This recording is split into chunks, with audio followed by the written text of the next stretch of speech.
সন্দেশখালীর তৃণমূল নেতা শাহজাহান শেখকে ৪৮ ঘণ্টার মধ্যে তাদের হাতে তুলে দিতে হবে।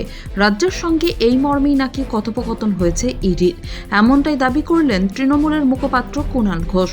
তবে সেই দাবি পত্রপাঠ খারিজও হয়ে গিয়েছে।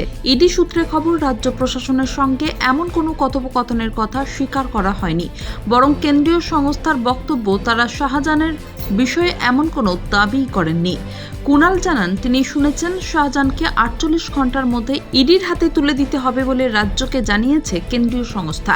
এ বিষয়ে ইডির সঙ্গে রাজ্য প্রশাসনের নাকি কথোপকথন হয়েছে। এ প্রসঙ্গে কুণাল বলেন, আমি তো গোড়া থেকেই বলে আসছি, রাজ্য প্রশাসনকে না বলে বিভিন্ন এলাকায় সরাসরি ইডি ঢুকে পড়া এটা অস্বাভাবিক দৃশ্যপট। এলাকায় পরিচিত জনপ্রিয় কোনো মুখের বাড়িতে জোর করে দরজা ভেঙে ঢুকতে চাইলে উত্তেজনা তৈরি হয়, তাৎক্ষণিক প্রতিক্রিয়ায় অনেক কিছু ঘটে যেতে পারে। ওরা এখন যা করছেন সেটা আগে করলেই ওদের কাজে রাজ্যের সহযোগিতা করতে সুবিধা হতো। কুণালের এই বক্তব্যের পরে ইডি সূত্রে দাবি করা হয়েছে, রাজ্য প্রশাসনের সঙ্গে এই সংক্রান্ত কোনো কথোপকথন তাদের হয়নি। শুক্রবার রেশন দুর্নীতি মামলার তদন্তের সূত্রে সন্দেশখালীর তৃণমূল নেতা শাহজাহানের বাড়িতে তল্লাশি চালাতে গিয়ে নজিরবিহীন পরিস্থিতির মুখে পড়তে হয় ইডির অফিসারদের। অনেকক্ষণ ডেকে শাহজাহানের সাড়া না পেয়ে বাড়ির দরজা ভাঙতে শুরু করে ইডি। তখনই স্থানীয়দের রোষের মুখে পড়তে হয় কেন্দ্রীয় গোয়েন্দাদের। জনতার মারে ইডির ৩ আধিকারিক এখন হাসপাতালে চিকিৎসাধীন।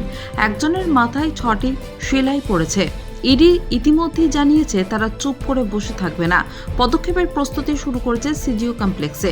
তবে শাহজাহানের দেখা মেলেনি শনিবারও। সন্দেশখালীতে ইডির বিরুদ্ধে এই প্রতিরোধ রাজ্যের শাসক দলে মিশ্র প্রতিক্রিয়া তৈরি করেছে। সন্দেশখালী থেকে শিক্ষা নিয়ে ভবিষ্যতে সহযোগিতার পথে হাঁটা হবে, নাকি এই সন্দেশখালী মডেলকেই ভবিষ্যতের পথ হিসেবে দেখবে তৃণমূল, চলছে জল্পনা। তার মাঝে কুণালের বক্তব্যে অসহযোগিতার সুর শোনা গেল, তবে তিনি যে দাবি করেছেন ইডির তরফে তা উড়িয়ে দেওয়া হয়েছে।